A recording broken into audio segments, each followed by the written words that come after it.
کوئی بھی جو ہے اس کا جو ہے وہ شریک نہیں ہو سکتا، وہ وحدہ لا شریک ہے، وہ صرف ایک جو ہے اللہ تعالیٰ پوری دنیا اور کائنات کو پیدا کرنے والا ہے، اس نظام کو بہت اچھے طریقے سے جو ہے بنانے والا ہے، زمین و آسمان کا خالق ہے، اسی نے جو ہے وہ ہر زمین اور آسمان کو پیدا کیا، اسی نے اس دنیا جیسی اور پتہ نہیں کس نے دنیا بنائی، اللہ تعالیٰ ہی ہے جس نے جو ہے وہ تمام دنیا کے کائنات کے نظام کو چلایا ہوا ہے، آسمانوں کو بنایا ہے، سورج اور چاند اللہ تعالیٰ کے حکم سے ایک وقت پر آتے ہیں،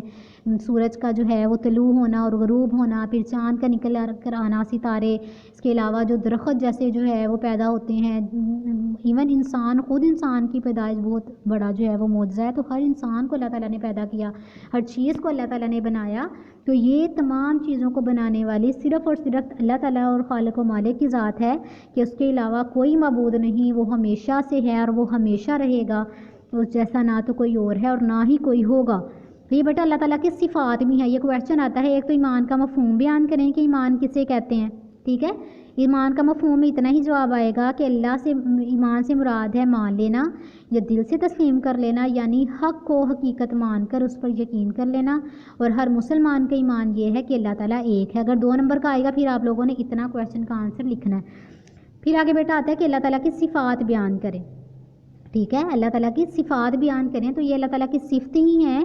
تو یہاں سے آپ پھر شروع کریں گے کہ ایمان سے مراد اللہ مان لینا، دل سے تسلیم کر لینا، یعنی حقیقت کو جان کر اسی پر یقین لے آنا، اسی کو جو ہے وہ ماننا، اور ہر مسلمان کا ایمان ہے کہ اللہ تعالیٰ جو ہے وہ ایک ہے، وحدہ لا شریک ہے، اس کا کوئی شریک نہیں، وہ ہمیشہ سے ہے، یعنی کہ وہ ہمیشہ سے، اس کو نہ ہی کسی نے پیدا کیا ہے، نہ ہی وہ کسی کا بیٹا ہے اور نہ ہی کوئی اس کا بیٹا ہے، ٹھیک ہے، تو اس کو کسی نے پیدا نہیں کیا، وہ خود ہی سے ہمیشہ سے ہے اور وہ ہمیشہ رہے گا، پوری دنیا ختم ہو جائے گی، فنا ہو جائے گی، اللہ تعالیٰ کے حکم سے جو چاہے اللہ تعالیٰ جو کر سکتے ہیں، لیکن اللہ تعالیٰ کبھی جو ہے اللہ تعالیٰ فنا نہیں ہو سکتے، وہ ہمیشہ رہنے والے ہیں، اس کا کوئی شریک نہیں ہے، یعنی کہ اللہ تعالیٰ کے ساتھ اور کوئی ایسا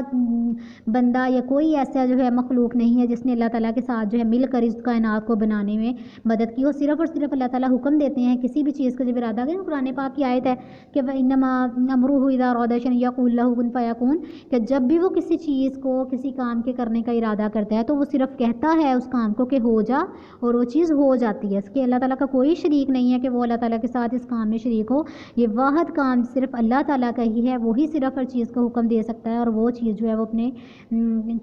حکم سے ہٹ کر جو ہے وہ کام کر سکتی ہے، اس کا کوئی شریک نہیں ہے، وہ وحدہ لا شریک ہے، تو وہ کائنات، یعنی کائنات میں جتنی بھی موجودات ہیں، جتنی بھی چیزیں، جیسے آسمان ہو گیا، زمین، سورج، چاند اور ستارے اور جتنے بھی سیارے ہیں، ان تمام چیزوں کو اللہ تعالیٰ جو ہے وہ پیدا کرنے والا ہے، اور اس کائنات میں جتنی بھی چیزیں موجود ہیں، جو کچھ بھی موجود ہے، ہر شے کا مالک اور ہر شے کا خالق جو ہے وہ اللہ تعالیٰ ہے، اس کا کوئی شریک نہیں، وہ وحدہ لا شریک ہے، اس کے علاوہ کوئی معبود نہیں، وہ اکیلا ہے، وہ واحد ہے، اس کا کوئی شریک نہیں، تو وہ ہر چیز کو پیدا کرنے والا ہے، ہر چیز اسی کی ملکیت ہے، وہی سب کو رزق دینے والا ہے، سب کا رازق ہے، اللہ تعالیٰ ہی سب کو پالنے والا ہے، کوئی بھی چیز جو ہے وہ اللہ تعالیٰ کے سوا ذرہ ایک سے ادھر ادھر نہیں ہو سکتا، تو اللہ تعالیٰ ہی ہے، وہ سب کو رزق دینے والا ہے، وہی سب کو پالنے والا ہے، وہی سب کو پوشیدہ یا غیب طریقے سے رزق دیتا ہے، اگر کسی کی طرف سے کوئی مدد آتی ہے نا تو وہ اللہ تعالیٰ کی ہی طرف سے آتی ہے، وہ اللہ تعالیٰ ہی غیبی طریقے سے اس کی مدد کرتے ہیں، وہ چاہے اپنے فرشتوں کی شکل میں کریں یا کسی انسانوں کو اس کا رہنما بنا کر بھیجیں، تو یہ ہر چیز جو بھی ہوتی ہے وہ اللہ کے حکم سے ہی ہوتی ہے، اور کائنات اس دنیا کو کہتے ہیں کہ اس دنیا کی کوئی بھی شے ایسی نہیں ہے، کوئی بھی چیز ایسی نہیں ہے جو کہ اللہ تعالیٰ سے پوشیدہ ہو، اسے کچھ بھی پوشیدہ کہتے ہیں چھپا ہوا ہونا، تو کوئی بھی چیز اللہ تعالیٰ سے چھپی ہوئی نہیں ہے، ایون جو ہم لوگوں کے دلوں میں ہے، جو ہم سوچ رہے ہیں، جو ہمارے ذہنوں میں ہے، ہمارے دلوں میں ہے، جو چیز بھی ہم سوچ رہے ہیں، اللہ تعالیٰ اس ہر چیز کو جاننے والا ہے، اور ہر چیز کا اللہ تعالیٰ کو علم ہے، اور اس ہر چیز کے بارے میں اللہ تعالیٰ جو ہے وہ علم رکھتے ہیں، کوئی چیز بھی اللہ سے چھپی ہوئی نہیں ہے، اسی کے پاس زندگی اور موت کا اختیار ہے، اختیار کہتے ہیں کہ جسے چاہتا ہے اللہ تعالیٰ زندگی دے دیتا ہے، جس کو چاہتا ہے زندہ کر سکتا ہے، جسے چاہتا ہے موت دے سکتا ہے، یہ زندگی اور موت دینے کا اختیار صرف اللہ کے حکم سے ہی ہے، تو اب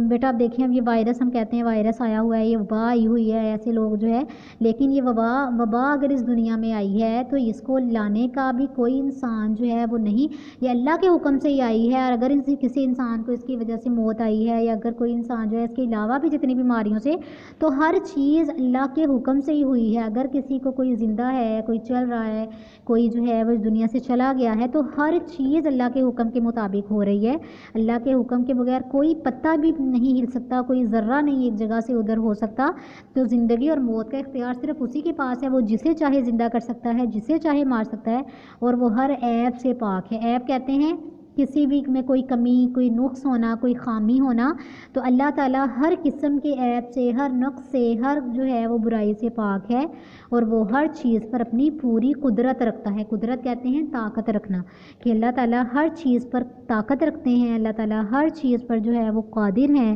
ہر چیز کو چلانے کا، ہر چیز کو مٹانے کا، پیدا کرنے کا جو ہے یہ وہ اللہ تعالیٰ کے پاس قدرت ہے، وہ جسے چاہیں چلا سکتے ہیں، پیدا کر سکتے ہیں۔ کوئی اس کی برابری کرنے والا نہیں ہے، کوئی بھی اس کی برابری نہیں کر سکتا، اور کائنات کی ہر شے، کائنات کی اس دنیا کی ہر چیز جو ہے وہ اسی کے حکم کی پابند ہے۔ اللہ تعالیٰ کے حکم کے مطابق ہی وہ چیز جو ہے وہ چل رہی ہے، یا اللہ کے حکم کے مطابق ہی ہر چیز جو ہے وہ زندگی گزار رہی ہے، ہر چیز کائنات کی اللہ تعالیٰ کے حکم سے چل رہی ہے۔ جی بیٹا اس میں تقریباً 10 سے 11 صفات ایسی ہیں بیان ہوئی ہیں، تو یہ کویشچن آتا ہے، ایک تو ایمان کا مفہوم، یہ کویشچن آپ لوگوں نے لکھنا ہے کہ ایمان کا مفہوم بیان کریں، پھر یہ کہ اللہ تعالیٰ کی صفات بیان کریں۔ تو آپ لوگوں نے آگے لکھنا ہے کہ اللہ تعالیٰ کی مندرجہ ذیل صفات ہیں، تو آپ نے یہاں سے شروع کرنی ہے۔ پہلی صفت، وہ ہمیشہ سے اور ہمیشہ رہے گا۔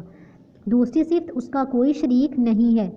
تیسری صفت، وہ کائنات یعنی آسمان، زمین، چاند، سورج، ستارے اور سیارے، ہر چیز کو پیدا کرنے والا ہے۔ چوتھی صفت، اور کائنات میں موجود ہر شے کا مالک اللہ تعالیٰ ہی ہے۔ اور پانچویں صفت، کہ وہی سب کو رزق دینے والا ہے اور وہی سب کو پالنے والا ہے۔ آگے چھٹی صفت دیکھیں کہ کائنات کی کوئی شے بھی، کوئی بھی چیز اس سے پوشیدہ نہیں ہے، کوئی بھی چیز جو ہے وہ اللہ تعالیٰ سے چھپی ہوئی نہیں ہے، اسی کے پاس زندگی ہے اور موت کا اختیار ہے، کہ جسے چاہتا ہے اللہ تعالیٰ زندگی دے سکتا ہے، اور جسے چاہتا ہے اللہ تعالیٰ موت دے سکتا ہے۔ آٹھویں صفت، کہ وہ ہر عیب سے پاک ہے، ہر نقص سے پاک ہے، ہر برائی سے پاک ہے، تو اللہ تعالیٰ جو ہے وہ سب سے بلند ہے۔ آگے نویں صفت دیکھیں،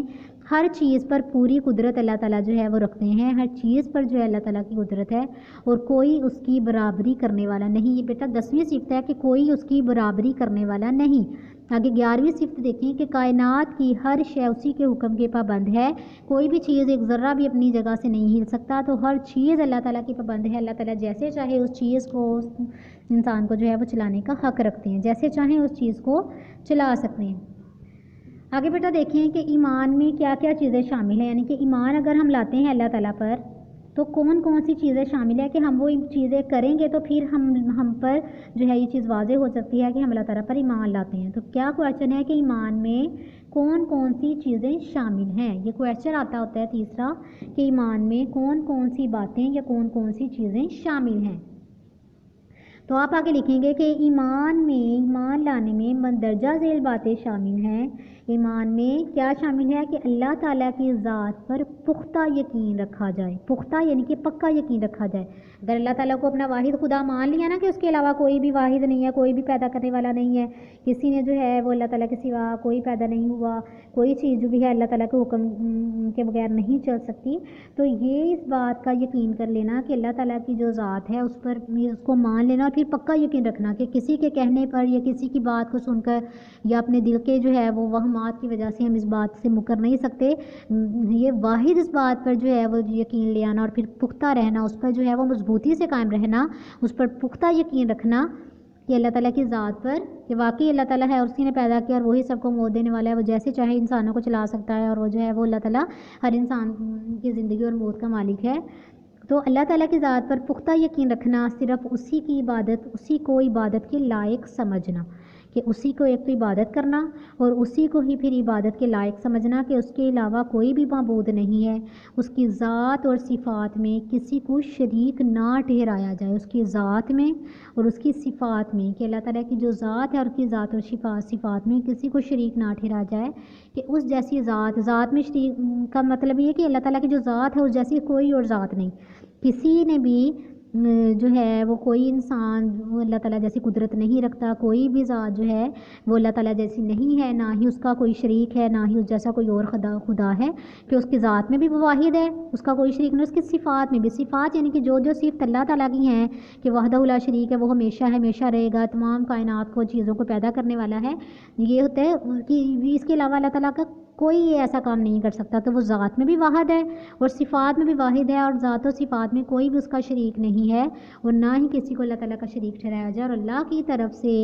انسانوں کی ہدایت کے لیے جو ہے وہ اللہ تعالیٰ کی طرف سے بھیجی گئی جو جتنی بھی آسمانی کتابیں ہوتی ہیں، یعنی کہ قرآن ہو گیا، یا اس سے پہلے جو تورات، انجیل اور اس سے پہلے جتنی کتابیں، ان پر یقین رکھنا کہ پہلے آسمانی کتابیں تو اللہ تعالیٰ نے پیدا کی نا، لیکن قرآن پاک کے آنے کے بعد اس سے پہلی تمام کتابیں منسوخ ہو گئیں، کیونکہ ان کتابوں کو رد و بدل کر کے لوگوں نے اپنی مرضی کے مطابق اس میں کچھ چینجنگ کر لی، اس کو بدل لیا۔ لیکن قرآن پاک ایسی تعلیم کتاب ہے جو کہ قیامت تک آنے والے لوگوں کو اسی سے رہنمائی لینی ہے، اس میں کوئی بھی تبدیلی نہیں ہے، کچھ بھی رد و بدل نہیں ہے۔ تو تمام آسمانی کتابوں پر ایمان لے کے آنا، اور تمام نبیوں پر، یعنی کہ صرف حضرت محمد صلی اللہ علیہ وسلم پر نہیں بلکہ آپ صلی اللہ علیہ وسلم سے پہلے جتنے نبی اور پیغمبر آئے، حضرت آدم علیہ السلام سے لے کر حضرت عیسیٰ تک جتنے بھی تقریباً 1,24,000 سے زائد جو ہے وہ پیغمبر اس دنیا میں آئے، تو ان تمام رسول اور نبیوں کو سچا تسلیم کرنا، ان پر بھی ایمان رکھنا، اور آپ صلی اللہ علیہ وسلم کو بھی جو ہے وہ دل سے تسلیم کرنا، اور پھر حضرت محمد صلی اللہ علیہ وسلم کو قیامت تک کے لیے آخری رسول اور آخری نبی تسلیم کرنا کہ حضرت محمد صلی اللہ علیہ وسلم اللہ کے آخری نبی ہیں، ان کے بعد کوئی رسول نہیں آئے گا، کوئی نبی نہیں آئے گا، اور قیامت تک آنے والے لوگوں کو انہی کی تعلیمات سے جو ہے وہ اپنی لینی ہے، ان کے بعد کوئی بھی نبی نہیں آنے والا۔ تو قرآن کریم جو اللہ تعالیٰ نے کتاب بھیجی ہے اس کو آخری کتاب تسلیم کرنا، یہ تمام چیزیں وہ ہیں کہ جو ایمان میں آتی ہیں کہ ان چیزوں پر ہم پختہ یقین رکھیں گے، تو اس کا مطلب ہے کہ ہم اللہ تعالیٰ پر بھی پختہ یقین رکھ رہے ہیں، ٹھیک ہے۔ تو ایمان میں کون کون سی باتیں شامل ہیں کہ اللہ تعالیٰ کی اس پر پختہ یقین رکھنا، اس کی ذات پر اسی کی عبادت کرنا، اس کی ذات اور صفات میں کسی کو بھی شریک نہ ٹھہرانا، اللہ کی طرف سے تمام انسانوں پر جتنی پہلی کتابی آسمانی، یہ بیٹا تمام عقائد ہی ہے نا کہ اللہ پر ایمان اور اس کے رسول پر ایمان، اس کی جو ہے اور اس کی جتنی پہلی کتابیں آئی ہیں، تمام جو انبیاء آئے ہیں ان کو سچا تسلیم کرنا، ان پر ایمان لانا، پھر حضرت محمد صلی اللہ علیہ وسلم پر آخری یقین رکھنا کہ وہ اللہ تعالیٰ کے آخری رسول ہیں، ان کے بعد کوئی نبی نہیں آئے گا، اور اللہ تعالیٰ کی جو کتاب ہے جو آخری نبی پر اتاری قرآن پاک، اس کو بھی آخری کتاب تسلیم کرنا اور اس پر ایمان لے کے آنا۔ تو یہ تمام چیزیں ہیں جو کہ ایمان میں شامل ہوتی ہیں۔ تو جی بیٹا یہ 3 کویشچنز بن رہے ہیں، تو ان تینوں کویشچنز کو آپ لوگوں نے اپنی نیڈ کاپیز پہ لکھنا ہے اور ان کو یاد کرنا ہے۔ پہلا ایمان کا مفہوم بیان کریں، یہ میں نے بتا دیا، پھر دوسرا اللہ تعالیٰ کی صفات بیان کریں، تو کہ وہ کتنی صفات ہیں، 11 بن رہی ہیں، یہ ساری آپ نے 11 کی 11 یاد کرنی ہے اور اپنی نیڈ کاپیز پہ لکھنی ہے۔ پھر آگے ہے کہ ایمان میں کون کون سی باتیں شامل ہوتی ہیں، تو ایمان میں مندرجہ ذیل باتیں جو ہیں وہ شامل ہوتی ہیں، اور وہ کون سی ہیں یہ ساری آپ لوگوں نے جو ہے یہ پڑھ لی ہیں، یہ ساری آپ لوگوں کو پتہ چل گئی۔ تو یہ 3 کویشچن بنتے ہیں، تو یہ تینوں کویشچنز آپ لوگوں نے اپنی نیڈ کاپیز پہ لکھنے ہیں، ٹھیک ہے۔ ایمان میں کون کون سی باتیں شامل ہیں، اس میں بھی آپ لوگوں نے اینڈ والا سارا پیراگراف لکھنا ہے۔ آج کا بیٹا آپ کا لیسن اتنا ہی ہے، اس کو بہت اچھے طریقے سے یاد کریں، جو چیز سمجھ نہیں آئی آپ دوبارہ پوچھ سکتے ہیں، انشاءاللہ کل ہم جو ہے وہ اس لیسن کو کمپلیٹ کریں گے۔ اوکے بیٹا، اللہ حافظ۔